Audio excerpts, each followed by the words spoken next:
c'est ce que nous vivons ici, dans notre corps, qui va préparer ce que nous rencontrerons de l'autre côté.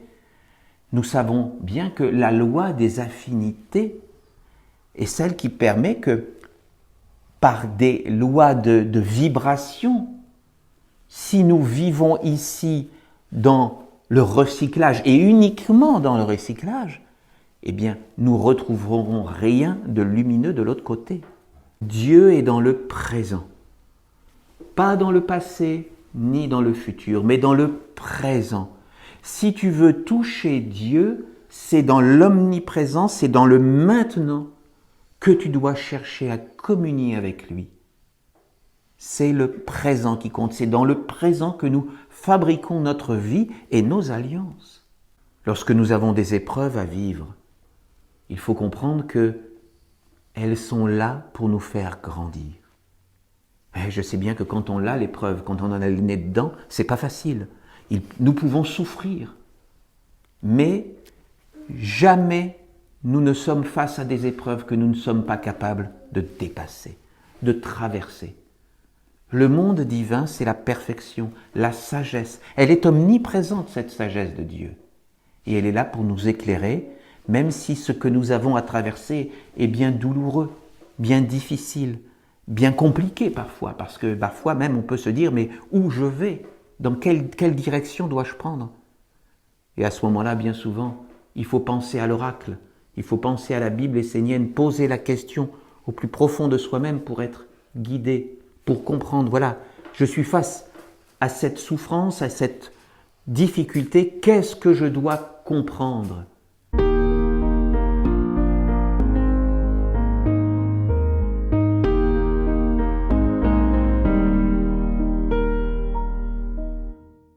Aujourd'hui, pour cette homélie, nous allons tirer l'oracle pour voir quel psaume l'archange va nous proposer d'étudier ensemble.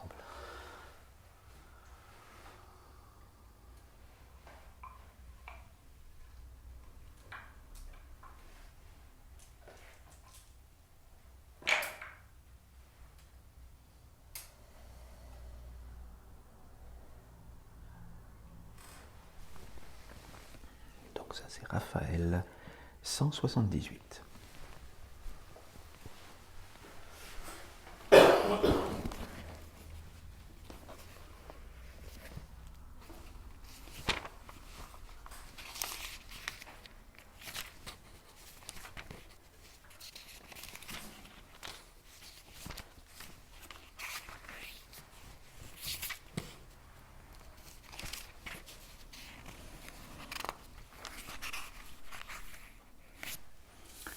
Le psaume de l'archange Raphaël 178 s'intitule « Tu rencontreras dans l'au-delà ce que tu as nourri dans ta vie terrestre. » Tout dans la vie de l'homme est en perpétuel mouvement. Tout a son utilité, sa destinée, son but. La sagesse règne. Mais l'homme ne le conçoit pas, car lui-même ne sait pas discerner la sagesse en toutes choses. Il ne sait pas donner de la valeur à tout ce qui l'habite et l'entoure, l'ennoblir, le conduire vers la plénitude. Il pense que sa vie est séparée. Au mieux, il va cultiver de belles pensées vis-à-vis d'un monde invisible, vis-à-vis d'un enseignement sacré. Mais il va continuer à se sentir séparé des dieux qui apportent le mouvement de la vie, le nourrissent et habitent avec lui. Il pense que le monde des hommes est séparé du monde divin et qu'il n'y a pas de correspondance entre les deux mondes. Sache que tout ce que l'homme génère et gère dans sa vie va toujours vers un monde. Tu te diras peut-être que ce n'est pas grave si tu as de mauvaises pensées, des attitudes négatives ou le mauvais œil, car tout cela finira au recyclage. Tu penses qu'il n'y a rien derrière toutes ces manifestations de ton être, que ce n'est que de la matière perdue, morte, parce que la seule chose qui compte, c'est d'être fidèle, d'offrir son amour, d'être positif et dévoué face à un monde supérieur divin. Cela veut donc dire que tu crois que ta vie n'est liée qu'au recyclage, mais que ce n'est pas grave. Malgré cela, tu continues à te dire que ta vie intérieure est consacrée, qu'elle est liée à un monde que tu retrouveras après la mort de ton corps physique et qui perdurera de vie en vie. Comprends que tu ne vivras jamais ce que tu ne connais pas. Tu rencontreras les dieux avec lesquels tu as vécu et non pas ceux avec lesquels tu as désiré vivre. Tu seras placé dans le monde subtil qui découle des conséquences de ta vie terrestre. Et oui, ça c'est important de le comprendre. Beaucoup de personnes ont des aspirations à se dire, ben voilà, je veux m'approcher des mondes parfaits de Dieu. J'ai des aspirations à. Et puis si dans leur vie terrestre, ils font l'inverse, voilà, cela n'a pas d'importance. Mais en réalité, c'est ce que nous vivons ici, dans notre corps, qui va préparer ce que nous rencontrerons de l'autre côté. Nous savons bien que la loi des affinités est celle qui permet que, par des lois de vibration, si nous vivons ici dans le recyclage, et uniquement dans le recyclage, eh bien, nous retrouverons rien de lumineux de l'autre côté. Ce sont les lois d'affinité. Donc, si nous voulons nous préparer quelque chose de divin de l'autre côté, nous devons le préparer aujourd'hui et faire de notre possible pour nous nettoyer, en sachant que nous ne serons jamais parfaits. Nous sommes dans le monde de la dualité, nous sommes sur la terre avec notre corps qui, bien sûr, est voué au recyclage. Mais nous devons nous préparer, travailler sur nous pour nous épurer et avoir des éléments qui vont vers la perfection pour les retrouver de l'autre côté. Sinon, eh bien, de l'autre côté, nous allons retrouver ce avec le quoi nous avons vécu. Nous devons le comprendre pour pouvoir agir dès maintenant dans notre vie présente. L'archange poursuit. Si tu as donné toute une partie de ta vie au recyclage, tu te retrouveras dans un monde de conséquences, d'effets et de lois liés à l'intelligence et à l'influence du recyclage. Lorsque tu quitteras ton corps physique, tu seras emmené dans le tourbillon de tous les dieux, de tous les êtres qui auront partagé ta vie. Tu ne peux aller que vers ce que tu connais, vers ce que tu as vécu et auquel tu t'identifies pour te constituer une existence dans un nouveau monde. Alors, toi qui cherches la lumière, éveille-toi. Et comprends que la lumière n'est pas dans un autre monde, elle est immuable, omniprésente, animant tous les mondes dans la vie de l'homme, mais aussi en dehors d'elle. Cela me fait penser à un autre psaume où il nous dit « Dieu est dans le présent ». Pas dans le passé, ni dans le futur, mais dans le présent. Si tu veux toucher Dieu, c'est dans l'omniprésence, c'est dans le maintenant que tu dois chercher à communier avec lui. C'est le présent qui compte, c'est dans le présent que nous fabriquons notre vie et nos alliances. La lumière est de toute éternité. Tout comme le côté sombre existe, lui aussi, de toute éternité. Ils sont des principes immuables dont la source d'existence se tient dans la grande origine. L'homme entre ou non en communion avec ces principes, mais s'il veut cheminer vers la lumière, il doit la rencontrer dans sa vie et vivre avec elle jusqu'à s'en faire un corps. Trouver la lumière dans sa vie signifie apprendre à bien manger, à bien respirer, à cultiver l'œil sage, aimant, et à appliquer l'attitude juste face aux événements de la vie. N'aie pas peur de ce qui s'approche de toi et que tu ne connais pas. Garde ton alliance avec la mer en toute situation et éveille le discernement, l'intelligence, afin de percevoir les choses telles qu'elles sont. Rien n'est jamais fait pour faire du mal à l'homme, car en tout il y a une sagesse. Oui. Lorsque nous avons des épreuves à vivre, il faut comprendre que elles sont là pour nous faire grandir. Et je sais bien que quand on a l'épreuve, quand on en a le nez dedans, c'est pas facile. Nous pouvons souffrir, mais jamais nous ne sommes face à des épreuves que nous ne sommes pas capables de dépasser, de traverser. Le monde divin, c'est la perfection, la sagesse. Elle est omniprésente, cette sagesse de Dieu. Et elle est là pour nous éclairer, même si ce que nous avons à traverser est bien douloureux, bien difficile, bien compliqué parfois, parce que parfois même on peut se dire, mais où je vais ?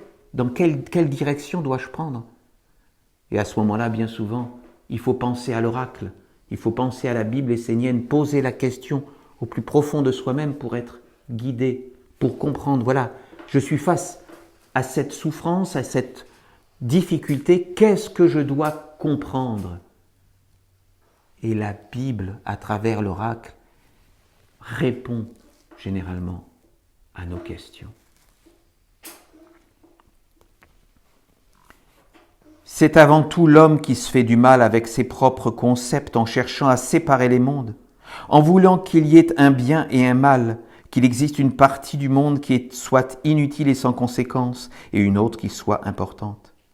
Mais ce sont là une vision et une éducation puériles qui sont malheureusement transmises aux enfants, leur fermant tout accès à la maîtrise de leur vie et des influences à l'œuvre dans le monde. Sache que ta vie est l'exacte représentation de ce que tu es dans tous les mondes. Cesse de cultiver des illusions sur la lumière parce que tu souhaites être rassuré. Comprends que ceux qui témoigneront pour toi devant les mondes invisibles plus grands pour expliquer qui tu es seront les dieux, les égrégores, les génies, les esprits qui auront animé et constitué ta vie. Ils diront qui tu étais, comment tu vivais et parlais, ce que tu faisais. Alors tu te retrouveras en affinité avec les mondes que tu avais conçus dans ta vie et qui t'animaient dans le quotidien.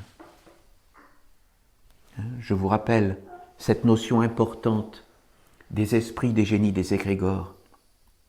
Parce que ce sont des êtres qui vivent dans les mondes invisibles, qui vivent avec nous, dans nos auras, dans nos corps subtils. Les esprits sont ceux qui vont donner de la force à, par exemple, un comportement, que ce soit la colère ou que ce soit la jalousie, mais aussi que ce soit la bonté, que ce soit la confiance. Voilà, nous émanons, nous vivons avec des comportements qui sont des êtres subtils. Et ces êtres sont portés par des esprits. Les esprits sont associés à des génies. Les génies, eux, sont plus la mémoire des êtres avec lesquels nous vivons. Parce que les génies écrivent dans nos corps subtils ce que nous faisons de notre vie. Si nous nous relions avec la paix, ils écrivent que nous sommes dans la paix. Et du fait que c'est écrit dans nos corps subtils, cela permettra aux esprits de la paix de plus facilement se rapprocher de nous et de régulièrement nous inspirer. Mais si c'est le génie de la colère qui vit à l'intérieur de nous et qui donne son sceau et qui écrit que nous sommes dans la colère, eh bien c'est les esprits de la colère avec lesquels nous vivons et qui vont se manifester à l'intérieur de nous. Et à ce moment-là, nous allons encore plus facilement nous relier à l'égrégore de la colère. L'égrégore de la colère est un être collectif avec lequel nous pouvons nous relier pour donner de l'énergie à cet égrégore, mais également recevoir l'énergie de l'égrégore de la colère pour nous alimenter dans, par exemple, cette contre-vertu. C'est à nous de nous surveiller. Et dans la mesure du possible, bien sûr que nous ne sommes pas parfaits. Qui d'entre nous n'a pas appelé l'être de la colère dans sa vie? Soyons honnêtes. Mais essayons le plus possible de mettre cet être dans le non manifesté. Il ne s'agit pas de s'opposer à lui, de vouloir le détruire, parce que ça c'est quelque chose qui n'est pas possible évidemment. Et puis ça nous mettrait dans une opposition, dans une lutte, dans laquelle nous serions forcément perdants. Non, il s'agit au contraire d'essayer de raccompagner l'être, par exemple, de la colère dans notre statut du recyclage, ou pour ceux qui n'en ont pas, dans la terre-mère, dans le non manifesté, et d'appeler au contraire la paix à l'intérieur de nous, pour manifester la paix, manifester le calme. Comme lorsque nous voulons méditer, nous appelons le calme à l'intérieur de nous pour nous poser sur la terre-mère. Par le calme, par l'appel avec l'esprit du calme, le génie du calme qui va faire ses écritures dans nos corps subtils, de nous relier à l'égrégore du calme. Ensuite, nous pouvons nous relier à l'ange du calme, c'est-à-dire la vertu du calme. Nous pouvons ensuite nous relier à l'archange du calme, c'est-à-dire l'archange qui porte les lois du calme. Nous pouvons nous relier au Dieu du calme, c'est-à-dire l'être qui porte les principes du calme de toute éternité. Et ensuite, nous sommes dans une alliance bienheureuse, où nous pouvons cultiver en nous de belles vertus. Voilà, donc c'est important d'avoir la compréhension de tous ces mondes invisibles avec lesquels nous vivons chaque jour. Parce que être conscient de ces mondes invisibles, c'est pouvoir mieux diriger notre vie et savoir ce que nous voulons faire de notre vie. Et ne pas être les jouets de tous ces êtres dans l'invisible qui veulent nous guider comme des marionnettes. Ces êtres-là sont les marionnettistes et nous sommes la marionnette qui se laisse guider dans sa vie par ces êtres qui sont dans les mondes invisibles. Et nous savons bien que tous les jours, nous sommes pollués par tout un tas d'êtres qui sont dans nos corps invisibles, mais également ceux qui nous sont amenés par les êtres avec lesquels nous vivons, ou par les médias, par tout ce que nous écoutons autour de nous, qui est là pour nous ensemencer de la peur. Donc, voilà, c'est à nous de nous trouver des moments où nous pouvons nous retrouver, nous relier avec le plus pur de nous-mêmes, pour appeler dans notre vie les bons esprits, les bons génies, les bons égrégores, pour pouvoir nous relier à notre ange et avec les mondes divins.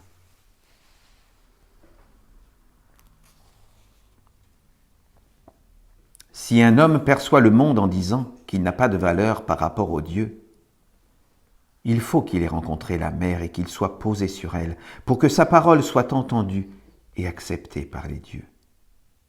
Il faut que la mer vive en l'homme, pour que l'homme ne vive pas avec les éthers du monde. La plupart du temps, l'homme est entre deux mondes. Il n'est posé nulle part, ni sur la terre, ni dans un monde supérieur. Il est comme le vent qui demeure dans un monde abstrait, sans consistance. Il est fondamental que tu étudies les lois de la vie pour finalement faire de ta vie une œuvre d'art. Un réceptacle capable d'accueillir le plus fidèlement possible la réalité des mondes supérieurs divins. Tu ne peux pas rejeter un monde prononçant les paroles qui détruisent et apporter la lumière et porter la lumière à l'intérieur de toi. Sache que ces deux comportements ne sont pas compatibles et que ce chemin n'aboutit nulle part. Je vous laisserai découvrir, si vous voulez, la suite du psaume 178 de l'archange Raphaël, qui est une grande beauté, une grande leçon pour nous tous. Cultivons aujourd'hui dans notre vie ce que nous voulons retrouver de l'autre côté lorsque nous quitterons notre corps. Je vous invite à méditer sur ce psaume.